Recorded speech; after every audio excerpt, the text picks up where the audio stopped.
ബസൂക്കയുടെ ആദ്യ ദിന collection report പുറത്തു വന്നിരിക്കുന്നു. പേരുകൊണ്ട് തന്നെ ആദ്യം മുതൽ തന്നെ പ്രേക്ഷകർക്ക് വളരെ താല്പര്യം ഉണർത്തിയ ചിത്രമാണ് ബസൂക്ക. മമ്മൂട്ടി നായകനായ ബസൂക്ക ഇന്നലെയാണ് തിയേറ്ററുകളിൽ എത്തിയത്. പേരുകൊണ്ട് തന്നെ ആദ്യം മുതൽക്കേ പ്രേക്ഷകർക്ക് വളരെ നല്ല രീതിയിൽ താല്പര്യം ഉണർത്തിയ ചിത്രമാണ് ബസൂക്ക. ആദ്യ ദിവസത്തെ ആഭ്യന്തര ബോക്സ് ഓഫീസ് കളക്ഷൻ കണക്കുകളും ഏതാണ്ട് ഇത് ശരിവെക്കുന്ന രീതിയിലാണ് ഇപ്പോൾ വന്നിരിക്കുന്നത്. റിലീസ് ദിനത്തിൽ ബസൂക്ക ഇന്ത്യയിൽ നിന്ന് 3.25 കോടി രൂപയാണ് നേടിയത്. ബോക്സ് ഓഫീസ് ട്രാക്കർമാർ പ്രസിദ്ധീകരിച്ച പ്രാഥമിക കണക്കാണിത്.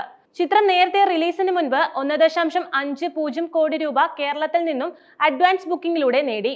ഡീനോ ഡെന്നീസ് ആണ് ചിത്രത്തിന്റെ സംവിധാനം നിർവഹിച്ചിരിക്കുന്നത്.